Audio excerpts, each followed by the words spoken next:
Hi guys, welcome back to my another blog. তো এখন বাজে 9:30।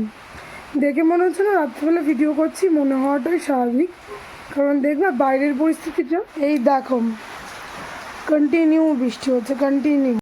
এবারে সকাল সকালই স্নান করে নিয়েছি, কারণ বারবার বর্ষাকালে জামাকাপড় ছাড়া সেগুলি ধোয়াও বিরক্তিকর ব্যাপার। আর আমার জানো না, স্কিনটা এমনটা পরিমাণে ডিহাইড্রেশন হয়ে গেছে, এই জায়গা এই জায়গা এই জায়গা এইখানটা না, এই যে এরকম এরকম এইটুকুনি পুরো ফেটে গেছে।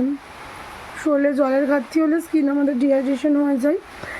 তো জানো না, এত খারাপ ওয়েদার বলার নেই। কালকে বিকাল থেকে বৃষ্টিটা স্টার্ট হয়ে যাচ্ছে। 2-3 দিন ধরে আমাদের এখানে মেঘলা ওয়েদার, তার জন্য 2-3 দিন ধরেই তোমার কি বলবো, বৃষ্টিটা হচ্ছিল না, কিন্তু কালকে বৃষ্টিটা শুরু হয়েছে বিকাল থেকে। তার মধ্যে বাবারও ঠান্ডা লেগেছে, হালকা হালকা কাশি হচ্ছে, নাক দিয়ে জল পড়ছে, ছেলেটা কিচ্ছু খাচ্ছে না কালকের থেকে। এখন এই বৃষ্টির মধ্যে আমাকে বাজারে যেতে হবে, মানা যায়, কিন্তু ওই যে ছেলের জন্য যেতেই হবে। সকালবেলা একটু রেস্টাম খাইছি, যেহেতু খেতে চাইছে না, তার জন্য খাওয়া নিয়ে সেরকম কোনো জোর করছি না। সকাল 7:30টার সময় খাইছি, এখন 9:30 বাজে, তবে এইটুকুনি খাইছি, ঠিক এইটুকুনি। এখন একটু ওটস দিয়ে অ্যাপেল দিয়ে করে দিয়েছি। দেখি আমার শাশুড়িকে বলবো খাওয়ার কথা, যদি না খাই তো ভালো, খাই দেয়, নাহলে না খাই, আমাকে এখন বাজারে যেতে হবে। ঠান্ডা লাগলে আমরাই খেতে চাই না, বড়ো মানুষ হয়, আর সেখানেও বাচ্চা মানুষ খেতে চাই বলো। তাই ভেবেছি আজকে ওকে একটু ভেজিটেবলস দিয়ে স্যুপ মতন বানিয়ে দেবো। আর নাইলে দেখি মুসুরির ডাল দিয়ে, ডালের মধ্যে সব ভেজিটেবল দিয়ে, যেটা বলে মিক্স ভেজ ডাল, সেটাও ভালো খায়, বানিয়ে দেবো। কিন্তু মিক্স ভেজ ডাল বানিয়ে দিয়ে কোনো লাভ নেই, কারণ ও ভাত খেতে চাইছে না। এবার যদি স্যুপ বানিয়ে দিই সব ভেজিটেবলগুলি দিয়ে, সেটাও খুব ভালো খায়। এর আগেও যখন ওর ঠান্ডা লাগে না, আমি ওকে স্যুপ বানিয়ে দিই, দুপুরবেলা ভাত দিই না। জানি ভাতটা দিয়ে অবশ্যই বাচ্চাদের জরুরি দরকারি, কিন্তু ওই খেতে চায় না, তার জন্য ভেবেছি সব সবজিগুলি দিয়ে স্যুপ বানিয়ে দেবো। কিন্তু আমার বাড়িতে না শুধু আলু পড়ে আছে। এবার মিষ্টি কুমড়ো লাগবে, গাজর লাগবে, বিনস লাগবে, বিট লাগবে, একটু পালং শাক দিলে ভাল লাগে টেস্টটা, কিন্তু আমার কিচ্ছু নেই। এখন এই বৃষ্টিটা তাও আমি ভাবলাম কমে গেছিলো, যাবো, এখন আমার ঝমঝম করে নামলো। আর এই বৃষ্টিতে তো জোরে যে তাড়াতাড়ি হেঁটে বাজারে যাবো সেটাও সম্ভব হয় না। আজকে বৃহস্পতিবার, বাজারে না গেলেও হতো। মা সকালবেলা ঝিঙে দিয়ে মুগ ডাল রান্না করেছে, আর বললো আলু পোস্ত করবে, সোয়াবিন করবে, দরকার নেই যার।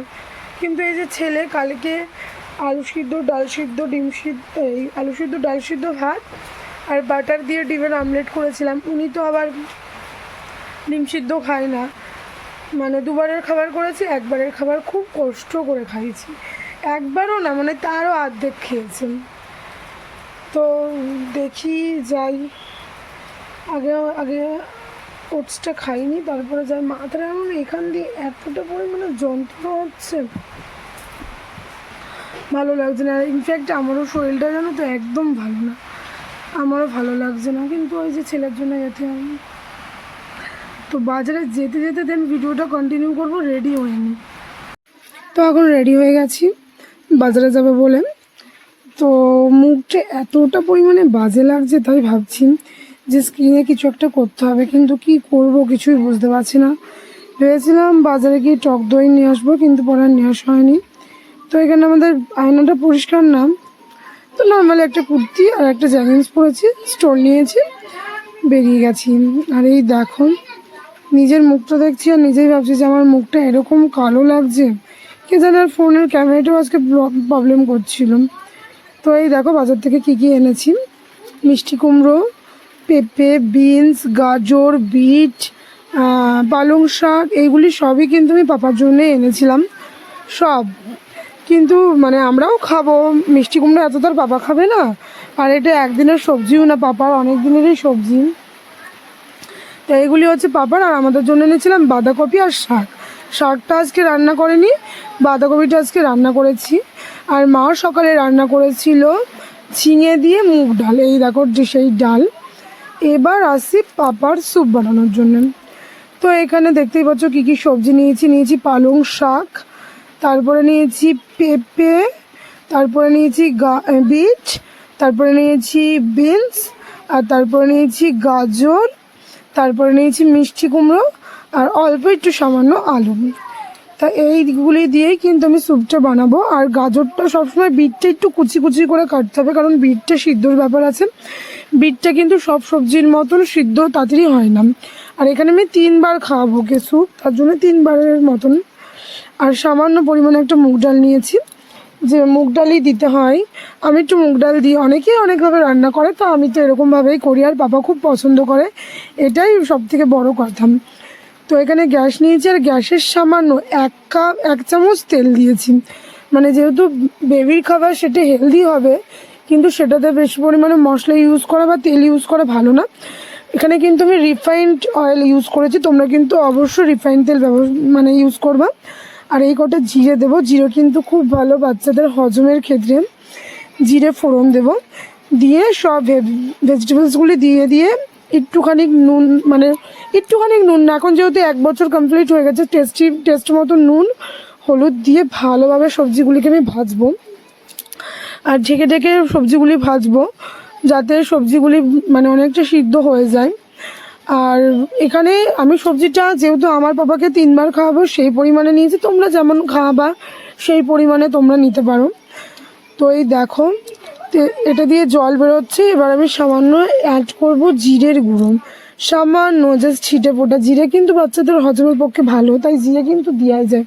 দিয়ে আরও ভালোভাবে ভাজা করব। এই দেখো, আরও ভালোভাবে মিক্সড করে নেব, নিয়ে এটা কিন্তু আমি ঢেকে ঢেকে ভাজবো। এটা ঢেকে ঢেকে ভাজলে এটা ভালোভাবে কষানোও হবে। আর যেহেতু তেল অল্প, এর জন্য জল দিয়ে ভালোভাবে কষানো যাবে। যতক্ষণ পর্যন্ত জল বেরোবে ততক্ষণ পর্যন্ত কষাবো। আর এখানে অর্ধেক পরিমাণে আমি টমেটো দিয়েছি। টমেটোটা আমি আগে অ্যাড করতে একদম ভুলে গেছিলাম, তার জন্য পরে দিয়েছি। টমেটো পরে অ্যাড করলে কোনো প্রবলেম নেই, টমেটোতে এমনিই সিদ্ধ হয়ে যায়। এই দেখো, সবজিগুলি কিন্তু আমার একদম ভাজা হয়ে গেছে, দেখতে পাচ্ছ সবজিগুলি কিন্তু একদম ভাজা হয়ে গেছে। এবার এর মধ্যে আমি অ্যাড করব ডালটা, যেই ডালটা আমি আগের থেকে ধুয়ে রেখেছিলাম। তো এই ডালটা দিয়ে সামান্য পরিমাণে জল দিয়ে জাস্ট 2 মিনিট মতন তোমার মানে ভেজে নেব। ঢাকনা দিয়ে ভাজবো, দেখেছো তো, সামান্য জল দিয়ে 2 মিনিট ধরে আমি ঢেকে, যেই একটু ভাজা ভাজা হয়ে যাবে তারপরে আমি পরিমাণ মতন জল দেব। তো এই দেখো, আমি পরিমাণ মতন জল দিয়ে দিয়েছি। এবার আমি এর মধ্যে অ্যাড করব বাটারটা, যেটা ছাড়া আজকে স্যুপটা ইনকমপ্লিট। তো এই দেখো, বাটারটা দিয়ে ঠিক 3টে সিটি দিলেই আমার কিন্তু স্যুপ কমপ্লিট। আর এইখানে এই রকমই বাঁধাকপি রান্না করছি। এই কড়াইটাতে না আমরা উনুনেরও রান্না করি, তার জন্য এই কড়াইটা কালো, তোমরা প্লিজ কেউ কিছু মনে করো না। তো দেন আমার একটু আমসত্ত্ব ছিল, এটা সেই জন্মদিনের আমসত্ত্ব আমার। তো একটু আমসত্ত্ব খেয়ে নিলাম রান্না করতে করতে, একটু ব্রেক নেওয়া হলো বলতে চলেন। আর কালকে ফোনটা আপডেট দেওয়ার পর থেকে না কেমন ক্যামেরাটা যে হয়ে গেছে আমি নিজেই বুঝতে পারছি না। মানে এত কালো লাগছে আমাকে, এত কালো লাগছে, এতটা কিন্তু কালো হয়নি যতটা লাগছে। ভেবেছিলাম এই ভিডিওটা এডিট করার সময় দেবই না, তো বললাম ঠিক আছে, কালোই তো লাগছে, অন্য কিছু লাগছে না। তো এই দেখো, সেটিংসে যে কী প্রবলেম হচ্ছে আমি নিজেও বুঝতে পারছি না। তো স্নান টান করে এই দেখো, আমার স্যুপ কিন্তু একদম কমপ্লিট হয়ে গেছে। যেহেতু পালং শাক দেওয়া হয়েছে তার জন্য একটু গ্রিন গ্রিন এসে, এটা কিন্তু বেবিদের জন্য প্রচণ্ড হেলদি। তো এখন বাজে দুপুর 3টে, আমি খেয়ে দিয়ে পাপাকে খাইয়ে দাইয়ে একটু শুয়েছি। আর ভাবছি এই কিছুদিন আগে চুলগুলি কাটলাম, এত তাড়াতাড়ি বড় হয়ে গেল আমার চুল, এত তাড়াতাড়ি বড় হয় মানে বলার কোনো কথাই নেই। কিছুদিন আগে তোমাদের দেখিয়েছিলাম একটা ভিডিওতে, সব চুল কেটেই ফেলেছিলাম যে সেই বৈশাখ মাসে। আবার কিন্তু চুল প্রচণ্ড পরিমাণে বড় হয়ে গেছে। তো ভিডিওটা এইটুকুনি, ভালো লাগলে অবশ্যই লাইক কমেন্ট শেয়ার সাবস্ক্রাইব করে দিও আমার চ্যানেলটা। আমি আমার বাচ্চাকে এরকমভাবেই খাওয়াই, তোমরা কেমনভাবে খাও সেটাও আমাকে কমেন্টের মাধ্যমে জানিও। হয়তো আমার অনেক ভুল ত্রুটি ছিল, তার জন্য আমি এক্সট্রিমলি সরি বলে দিলাম। তো বাই বাই, ভালো থেকো, সুস্থ থেকো।